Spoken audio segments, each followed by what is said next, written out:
So welcome back. हम लोग करेंगे आज एक्सरसाइज 2.1। ठीक है, चैप्टर का नाम है पॉलिनोमियल्स। ठीक, तो ये इस एक्सरसाइज में एक ही क्वेश्चन है, इसके अंदर सब क्वेश्चंस है। तो एक्सरसाइज सॉल्व करने के पहले समझ लेते हैं पॉलिनोमियल्स होते क्या है। तो अगर आपके पास कोई भी y is equal to P of x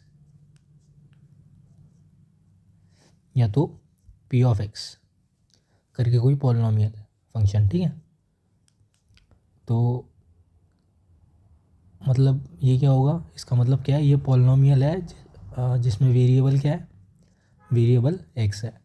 और डिग्री क्या होगी, डिग्री कुछ भी हो सकती है। जैसे पी एक्स अगर हमारा है x cube minus 2x² plus 3, तो इस पॉलिनोमियल में वेरिएबल की हाईएस्ट डिग्री क्या है, 3 है। ठीक है, तो इसको बोलेंगे it is polynomial of degree 3। ठीक है, सिमिलरली अगर आपका पी एक्स है और वो है एक्स का पावर 5 माइनस एक्स का पावर 7 प्लस एक्स का पावर 10 प्लस 10, इस टाइप का कुछ पॉलिनोमियल है। ठीक है, तो यहाँ पे वेरिएबल क्या है, हमारा वेरिएबल है एक्स, क्योंकि पॉलिनोमियल एक्स के टर्म में है। और पॉलिनोमियल की डिग्री क्या है, 10, क्योंकि वेरिएबल का हाईएस्ट पावर क्या है, 10। ठीक है, so this is polynomial of degree 10। ठीक है, सिमिलरली कोई ले लेते हैं पी यू, तो ये क्या हो जाएगा, यू का पावर 6 माइनस 8, ले लो कुछ भी ले लो। ठीक है, तो ये जो पॉलिनोमियल है इसका वेरिएबल क्या है, इसका वेरिएबल है यू, और वेरिएबल की हाईएस्ट डिग्री क्या है, वेरिएबल की हाईएस्ट डिग्री है 6, तो इसको बोलेंगे polynomial of degree 6 in variable you. ठीक है, तो इस टाइप से तो डिफाइन हो गया पॉलिनोमियल। अभी पॉलिनोमियल्स में भी कुछ कैटेगरी होती है, जैसे अगर आपका P X is equal to some A X plus B है, ठीक है, तो इस टाइप के पॉलिनोमियल को बोलेंगे, मतलब यहाँ तो वेरिएबल क्या है, सबसे पहले वेरिएबल पे जाने दीजिए, डिग्री देखते हैं बस, डिग्री। तो इस पॉलिनोमियल की डिग्री क्या है, वेरिएबल है एक्स, हाईएस्ट डिग्री क्या है वेरिएबल की, 1। ठीक है, तो 1 डिग्री 1 वाला पॉलिनोमियल हो गया। सिमिलरली अगर आपका पी एक्स है ax² plus B X plus C, जहाँ पे a नॉट इक्वल टू 0 है। ठीक है, तो इस पॉलिनोमियल की डिग्री क्या है, इस पॉलिनोमियल की डिग्री है 2, क्योंकि a नॉट इक्वल टू 0 है और वेरिएबल है, वेरिएबल एक्स है पॉलिनोमियल में, तो x का हाईएस्ट पावर कितना है, 2, इसलिए इस पॉलिनोमियल की डिग्री क्या है, 2। सिमिलरली अगर पी एक्स आपका इस टाइप से है, that is ax³ plus bx² plus cx plus d, इस टाइप से है, जहाँ पे a है नॉट इक्वल टू 0। ठीक है, तो इस टाइप के पॉलिनोमियल की डिग्री क्या हो जाएगी, 3। क्यों, क्योंकि a नॉट इक्वल टू 0 है, मतलब x³ वाला टर्म हमेशा रहेगा। तो ये है पॉलिनोमियल x वेरिएबल में। ठीक है, और जो वेरिएबल है उसकी हाईएस्ट पावर कितनी है, 3, इसलिए इस पॉलिनोमियल की डिग्री कितनी है, 3। तो जिसकी डिग्री 1 होती है उस पॉलिनोमियल को बोलते हैं लीनियर। ठीक है, जिसकी 2 होती है उसको बोलते हैं क्वाड्रेटिक, क्वाड्रेटिक पॉलिनोमियल, और जिसकी 3 होती है उसको बोलते हैं क्यूबिक पॉलिनोमियल। ठीक है, ये एक चीज़ थी। एक और होता है, अगर मैं इसमें पी एक्स में यहाँ पे लिखना भूल गया, a नॉट इक्वल टू 0। ठीक है, और अगर मैं पी एक्स में a की वैल्यू 0 रख दूँ तो क्या हो जाएगा, P X is equal to B, मतलब b क्या है हमारा, कुछ कांस्टेंट है, तो ये हो जाएगा 0 डिग्री पॉलिनोमियल। ठीक है, मतलब ऐसा पॉलिनोमियल जिसकी डिग्री क्या है, 0 है। ठीक, तो ये वाला केस कहाँ पे दिखने को मिलेगा आपको, ये जो लाइन दिख रही है ना, ये इसी टाइप की लाइन है। तो ये चीज़ तो हो गई पॉलिनोमियल के टाइप्स। अब दूसरी बात आ जाती है ज़ीरोज़ ऑफ पॉलिनोमियल। तो जो जो टर्म आपको सुनने मिलेंगे इस चैप्टर में, मैं उन सब के मतलब क्लियर करवा दे रहा हूँ यहाँ पे पहले, फिर एक्सरसाइज अपना 1 मिनट में ख़त्म हो जाएगा। तो ज़ीरोज़ ऑफ पॉलिनोमियल क्या है, जैसे P X is equal to A X plus B, ये हमारा लीनियर पॉलिनोमियल है। तो ज़ीरोज़ ऑफ पॉलिनोमियल का मतलब क्या है, एक्स की ऐसी वैल्यू, मतलब जो पॉलिनोमियल का वेरिएबल है उसकी ऐसी वैल्यू जहाँ पे पी एक्स क्या आ जाएगा, ज़ीरो आएगा। मतलब ये पी एक्स ज़ीरो आ रहा है, किस एक्स की वैल्यू के लिए आ रहा है, अगर बी इधर ले जाओ तो ये हो गया minus B equal to A X, तो एक्स क्या हो गया, माइनस बी बाई ए। ठीक है, तो एक्स की ऐसी वैल्यू जिसके लिए पी एक्स की वैल्यू ज़ीरो आ रही है तो उसको बोलेंगे ज़ीरो ऑफ पॉलिनोमियल। ठीक है, तो ये एक केस हो गया। सिमिलरली क्वाड्रेटिक वाले के लिए क्या कर लेंगे, A X square plus B X plus C is equal to zero. ठीक है, मतलब पी एक्स की वैल्यू ज़ीरो रख देनी है, मतलब ऐसी एक्स की वैल्यू जो इस इक्वेशन में रखेंगे ताकि जो हमारे पॉलिनोमियल की वैल्यू है वो ज़ीरो आ जाए, तो उन एक्स की वैल्यूज़ को बोलेंगे ज़ीरोज़ ऑफ पॉलिनोमियल। ठीक है, तो अगर मैं किसी भी पॉलिनोमियल का ग्राफ बनाता हूँ और सपोज हमारा पॉलिनोमियल क्या है, y is equal to P of X, मतलब अगर मैं देखूँ y is equal to A X plus B, इस टाइप का कुछ है, तो अगर मैं इसका ग्राफ बनाता हूँ एक्स वाई एक्सिस पे, सपोज दिस इज़ और एक्स एक्सिस, दिस इज़ और वाई एक्सिस। ठीक है, तो ये स्ट्रेट लाइन टाइप की बनेगी कुछ, कैसी बनेगी, at X equal to zero Y क्या आ जाएगा, Y is equal to B, और at Y is equal to zero X क्या आ जाएगा, एक्स आ जाएगा माइनस बी बाई ए। ठीक है, तो Y is equal to A X plus B, ये जो पॉलिनोमियल है इसका ज़ीरो कहाँ पे है, इसका ज़ीरो एक्स एक्सिस पे है, मतलब एक्स की वैल्यू जब माइनस बी बाई ए है तब इस पॉलिनोमियल की वैल्यू ज़ीरो आ रही है। मतलब ये लाइन जहाँ पे भी एक्स एक्सिस को कट करेगी वो क्या हो जाएगा, उसका ज़ीरो। सिमिलरली हमारा क्वाड्रेटिक के लिए भी होता है। ठीक है, लेकिन वहाँ बहुत सारे केसेस बनते हैं।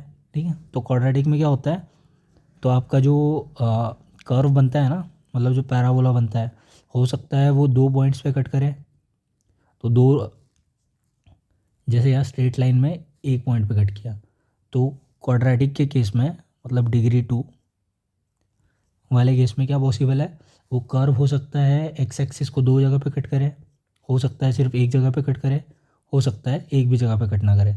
तो क्वाड्रेटिक वाले केस में एटलीस्ट, सॉरी एटलीस्ट नहीं, एटमोस्ट, एटमोस्ट मतलब देखिए दो चीज़ें होती है, एक होता है एटलीस्ट, एक होता है एटमोस्ट। ठीक है, एटलीस्ट होता है कम से कम, और ये होता है ज़्यादा से ज़्यादा।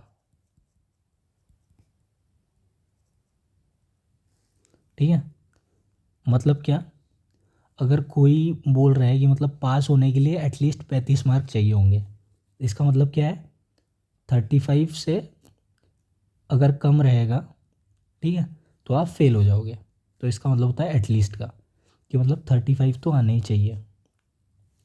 और एटमोस्ट क्या है, मतलब पेपर में मतलब आपकी एटमोस्ट रैंक 1 आ सकती है, मतलब मैक्स टू मैक्स आपकी रैंक कितनी आ सकती है, 1, उससे ज़्यादा आपकी रैंक आ नहीं सकती। ठीक है, तो इस एग्जांपल से एटलीस्ट और एटमोस्ट का समझ सकता है। तो ये सब क्यों बोल रहा था मैं, क्योंकि डिग्री टू वाले केस में क्या हो सकता है, आपके दो रूट आ सकते हैं, दो रूट आ सकते हैं नहीं, मतलब दो जगह पे कट कर सकता है, मतलब दो ज़ीरोज़ आ सकता है, एक जगह पे एक्स एक्सिस को कट कर सकता है, मतलब एक ज़ीरो आ सकता है, या तो एक भी जगह पे कट नहीं कर सकता है। ठीक है, डिपेंड करता है कर्व के ऊपर।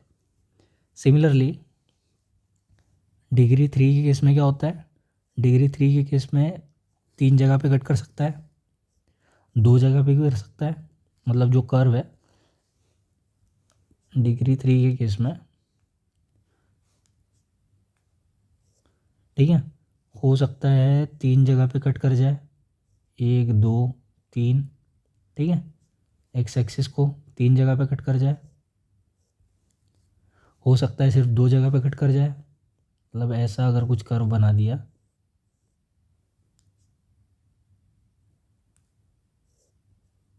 इस टाइप का, हो सकता है दो जगह पे कट कर जाए, हो सकता है एक जगह पे ही कट करे, ऐसा कुछ कर्व बना दिया। ठीक है, या तो हो सकता है एक भी जगह पे कट ना करे। ठीक है, ये भी पॉसिबिलिटी है।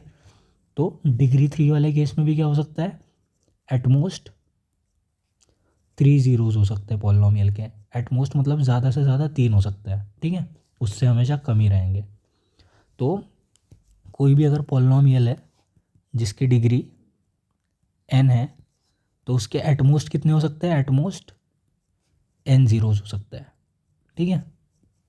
एट मोस्ट n ज़ीरोज़ मतलब ज़्यादा से ज़्यादा n x की ऐसी वैल्यूज आ सकती है, ठीक है, जहाँ पे पॉलिनॉमियल ज़ीरो हो जाए। इतना क्लियर है, क्योंकि ज़ीरोज़ ऑफ पॉलिनॉमियल का मतलब ये होता है कि ऐसी कौन सी x की वैल्यू जिसके लिए, मतलब ऐसी वेरिएबल की वैल्यू जिसके लिए पॉलिनॉमियल ज़ीरो आ जाए। ज़रूरी नहीं है x ही हो, यहाँ पे वेरिएबल x है इसलिए मैं x बोल रहा हूँ, अदरवाइज़ वेरिएबल u होता तो ऐसी कौन सी वेरिएबल u की वैल्यू जिसके लिए पॉलिनॉमियल ज़ीरो हो जाए, ऐसे भी बोल सकता है। तो आई होप ये वाली चीज़ क्लियर हुई होगी। अब आ जाते हैं क्वेश्चन पे। इतना बैकग्राउंड समझने के बाद क्वेश्चन हम जल्दी जल्दी निपटा देते हैं, ठीक है। क्या बोल रहा है वो, the graphs of y is equal to P X are given in the figure 2.10 below for some polynomials P X, find the number of zeros of P X in each case. तो graph दिया है polynomial के, हमें number of zeros निकालना है। तो number of zeros कैसे निकालते हैं, नंबर ऑफ जीरोज मतलब नंबर ऑफ जीरोज कैसे आ जाएगा ग्राफिकल केस में, number of time curve is cutting the x axis, मतलब जितनी बार वो कर्व एक्स एक्सिस को कट कर रहा होगा उतने ही टाइम्स, मतलब उतने ही ज़ीरो पॉसिबल है, मतलब उसी एक्स की वैल्यू के लिए वाई की वैल्यू ज़ीरो आएगी। नंबर ऑफ ज़ीरो का क्या मतलब है, हमारा पॉलिनॉमियल है Y is equal to P of X, मतलब ऐसी कौन सी एक्स की वैल्यू जिसके लिए वाई ज़ीरो आ रहा है, ठीक है। तो हमें क्या देखना है, सारे कर्व्स में वाई कहाँ कहाँ ज़ीरो आ रहा है, किस किस पॉइंट्स पे ज़ीरो आ रहा है। तो मतलब एक्स की कौन सी वैल्यू के लिए वाई ज़ीरो आ रहा है, ठीक है। तो यहाँ पे एक्स की किसी भी वैल्यू, पहले वाले केस में क्या हो रहा है, पहले वाले केस में ऐसा हो रहा है कि एक्स की किसी भी वैल्यू के लिए वाई ज़ीरो नहीं आ रहा है, वाई हमेशा कांस्टेंट रह रहा है। तो इस केस में ज़ीरोज़ ऑफ पॉलिनॉमियल की वैल्यू क्या हो जाएगी, ज़ीरो, ठीक है। तो केस वन में तो ज़ीरो हो गया, केस टू में क्या हो जाएगा, केस टू में होगा ऐसे, इसका कलर या तो ऐसे ही रहने देता है। केस टू में हो जाएगा कि ये कर्व देख रहे हैं क्लियरली आप, एक्स एक्सिस को सिर्फ एक जगह पे कट कर रहा है, ठीक है। मतलब इस पॉइंट पे, मतलब इस एक्स की वैल्यू के लिए ही वाई की वैल्यू क्या आ रही है, ज़ीरो आ रही है। तो यहाँ पर कितने हो जाएंगे, ज़ीरो ऑफ पॉलिनॉमियल एक हो जाएगा। सिमिलरली थर्ड केस में यहाँ पे एक जगह एक्स को कट कर रहा है, मतलब ये वाले एक्स पे वाई की वैल्यू ज़ीरो आ रही है, ये वाले एक्स पे भी आ रही है, ये वाले एक्स पे भी आ रही है, मतलब ऐसी ये कर्व एक्स एक्सिस को तीन जगह पे कट कर रहा है, मतलब इस एक्स की वैल्यू पे के लिए वाई ज़ीरो है, सिमिलरली इस एक्स की वैल्यू के लिए भी वाई ज़ीरो है, और इस एक्स की वैल्यू के लिए भी वाई ज़ीरो है। तो ऐसी तीन वैल्यूज़ आ रही है, मतलब कितने ज़ीरोज़ है, तीन ज़ीरोज़ है। सिमिलरली फोर्थ में देखेंगे अगर हम, तो क्लियरली दिख रहा है यहाँ पे ये कर्व कट कर रहा है एक्स एक्सिस को यहाँ पे और यहाँ पे, और मैं कलर चेंज कर लूँ तो यहाँ पे और यहाँ पे, मतलब इस दो एक्स की वैल्यू के लिए वाई की वैल्यू क्या आ रही है, ज़ीरो। तो ज़ीरो ऑफ पॉलिनॉमियल क्या हो जाएगा, टू, मतलब दो ज़ीरोज़ है। सिमिलरली फिफ्थ के वाले केस में क्या हो जाएगा, इस एक्स की वैल्यू के लिए भी वाई ज़ीरो आ रहा है, इस एक्स की वैल्यू के लिए भी वाई ज़ीरो आ रहा है, इस एक्स की वैल्यू के लिए भी वाई ज़ीरो आ रहा है, इस एक्स की वैल्यू के लिए भी वाई ज़ीरो आ रहा है। तो ऐसी चार एक्स की वैल्यूज़ है जिसके लिए पॉलिनॉमियल क्या आ रहा है, ज़ीरो आ रहा है। तो ज़ीरोस कितने हो जाएंगे, फोर। सिमिलरली छठवा वाला अगर हम देखें तो यहाँ पे क्या दिख रहा है, इस एक्स की वैल्यू के लिए वाई की वैल्यू ज़ीरो आ रही है, सिमिलरली इस एक्स की वैल्यू के लिए वाई की वैल्यू ज़ीरो आ रही है, सिमिलरली इस एक्स की वैल्यू के लिए वाई की वैल्यू ज़ीरो आ रही है। मतलब ये ग्राफ तीन जगह पे एक्स एक्सिस को कट कर रहा है या तो टच कर रहा है, ठीक है। तो इन तीन पॉइंट्स पे क्या आ जाएगा, वाई ज़ीरो आ जाएगा। तो मतलब ज़ीरोज़ कितने ज़ीरोज़ है, number of zeros of this polynomial तीन ज़ीरोज़ है, ठीक है। तो पहले वाले में ज़ीरो है, दूसरे में वन है, तीसरे में तीन है, चौथे में दो है, चार है, तीन है। सिंपल सा फंडा है, जहाँ पे भी एक्स एक्सिस को कट कर रहा है या टच कर रहा है वहाँ पे y की वैल्यू 0 आएंगी, और जितनी बार टच कर रहा है वो काउंट करना है, वही हो जाएंगे हमारे नंबर ऑफ़ ज़ीरोस। ठीक है, सो इतना ही करना था इस क्वेश्चन में और इस एक्सरसाइज में। So I hope it is clear to you. कोई भी डाउट है तो please do let me know in the comment section, and thanks for watching.